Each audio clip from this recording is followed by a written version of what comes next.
Pleasant morning, children. Here, Friends poem by Abby Farewell Brown is a four stanza poem that is separated into set of four lines or quatrains. Brown has chosen to structure this poem with a consistent rhyme scheme, that is a consistent A B C, like that. This is that is called consistent rhyme scheme. Here the Friends poem describes the way that nature, specifically the sky, wind and sun, can provide comfort if one is willing to let them. This is the poem about friends. What is nature? How the nature friends with us, like that. Here we will move to the poem Friends. Observe, children. Here this is the poem Friends. How good to lie a little while and look up through the tree. The sky is like a kind big smile bent sweetly over me. The sunshine flickers through the lace of leaves above my head and kisses me upon the face like mother before bed. The wind comes stealing over the grass to whisper pretty things, and though I cannot see him pass, I feel his careful wings. So many gentle friends are near, whom one can scarcely see. A child should never feel a fear wherever he may be. This poem written by Abby Farewell Brown. Here, in the first stanza of this piece, the speaker here, Abby Farewell Brown, she is the poetess, children, making a statement about the pleasure available when one takes the time to step into nature. How do we love the nature? Like the nature also give the lot of pleasure to us. She brings up the way it feels good to lie, good to lie. Here the word, the lie is there, children. Yeah, how good to lie means to sleep on the back face upwards. Back face upward, lying on the back face upwards. Our face looking at the upside, that is called lie.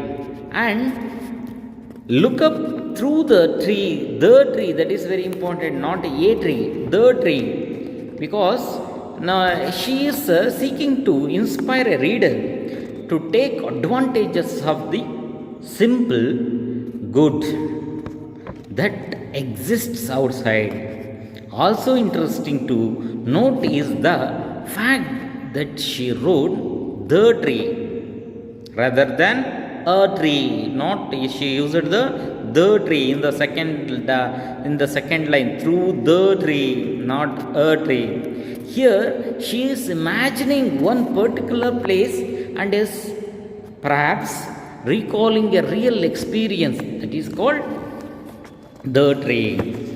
Next, here in the next two lines, one is given an emotional or personified version of what one could see through the leaves and branches of the tree. Got it, children? If one took the time to really look at the sky, they would see that it is like a kind big smile. That is very important. A kind big smile. And the sky bent over. Bent means bend. Bagida. Bent means bend. Bagida. Past tense form. Bent over her as she looked up at it. It is not dominating, children. Instead, it is appeared caring like a parental. Caring like a parental. How the mother cares like a parental caring. It looks down on her as if to comfort her. This is the first stanza, children. Next, we will move to the second stanza of this poem. The sunshine flickers through the lace of leaves above my head and kisses me upon the face like mother before bed. Here, the word, the sunshine flickers through the lace. Here, the lace of leaves. Lace of leaves means torana. Here, a lace means a decorative cloth which is made by weaving. When we made with the weaving, that is called lace. Lace means here it is a lace of leaves. ಎಲೆಗಳ ಒಂದು ತೋರಣ ಅಂತ ಹೇಳ್ಬೋದು. Of leaves above my head.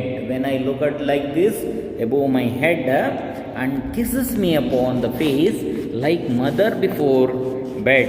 In the second stanza, the speaker goes on to describe the sky in more detail. How? Here it is not just the blue expanse, the blue sky, it is that looks down on her. And there is the sunshine. There is the sunshine. How the sunshine helps to her here. And Brown chose to use the word lace. Already I told you, lace, in order to increase the beauty of the scene. Lace of leaves. Got it? And Brown returns to the same theme of comfort in the next two lines. What is the comfortness? That is, this reference the feelings of pleasure and safety one gets when they are given kisses. Bounding or kisses.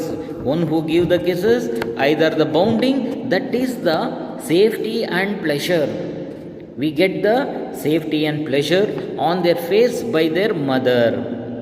How the mother hugs her, how the mother embraces us, embrace a child or a kid, how she gives the kiss before the bed. Likewise, here the nature embraces us, likes the mother. Got it, children? And in the third stanza, the wind comes to stealing over the grass. The wind, the blowing wind, comes stealing over the grass. Over, O-V-E-R. There is a apostrophe. You should use the over the grass. To whisper pretty things. Whisper means to speak quietly. Means in a low voice. We speak in the low voice. Pisuguttudu anta. We to whisper pretty things and means wonderful things. Here the wind is described as a stealing over the grass around the speaker. It seems to here sneak up on her as it wanting to surprise her with its whisper. Once again, how the nature here helps to her along with the nature. Once again, this act is not describing negatively. It is a beautiful sensory imagine conveyed by Brown and easily imagined by a reader.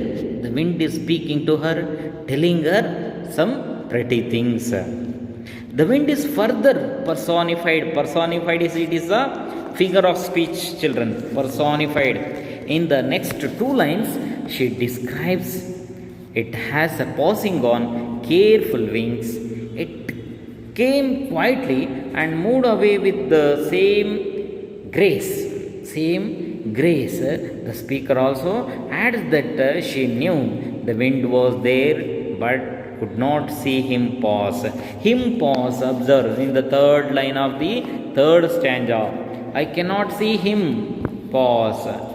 She felt her about the wind. Got it, children?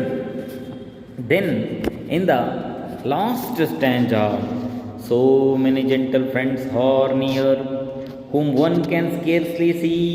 A child should never feel a fear wherever he may be. This is very, very important stanza. Here, what the poetess tells us, In the fourth stanza, the speaker goes on to describe the wind, the sky, and sunshine as being gentle friends. They are constant companions that will come to one if one only takes the time to ask. Children, here it is easy to see how these natural elements represent a larger force at work. Perhaps the presence of God. He is always felt, but not always seen in the nature. Seen in nature. Here we cannot see the God, but we can feel the God with all these things.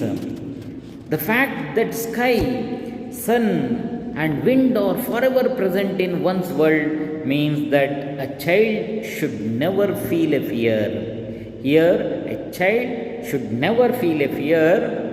These friends representing the power of God. Who are the friends, children? Here, the sun, sky, wind, the sun, sky. These are all the friends to her. These are representing the power of God. Are there to soothe and guide one in times of need. When we need the God, we pray the God. Got it? Likewise, how the girl lie a little while and look up through the tree, she got the power of the God. Here, which are the friends to her? The sky, the sun, and wind. These are all the friends. These are representing the God, children. Got it? Now, here we will move to the next. Who is the poetess? Observe in this paragraph. Here, Abby Forwell Brown. Abby Forwell Brown. She is you can see the picture. It is the picture of Abby Forwell Brown. Here, Brown was born in Boston, Massachusetts. Her first children's book, the Book of Saints and Friends Bees, that was published in the 19th century, means 1900, was inspired by her first trip abroad. Then other works, which are the other works by the Abby Forwell Brown? The Book of Saints and Friendly Bees, that was published in the 1900. In the Days of Gaines, a book of Norse tales, that was published in the 1902. And the Curious Book of Birds, that was published in the 1903. And Flower Princess, that was published in the 1904. John of the Woods, that was published in the 1909. And the Christmas Angel, 1910.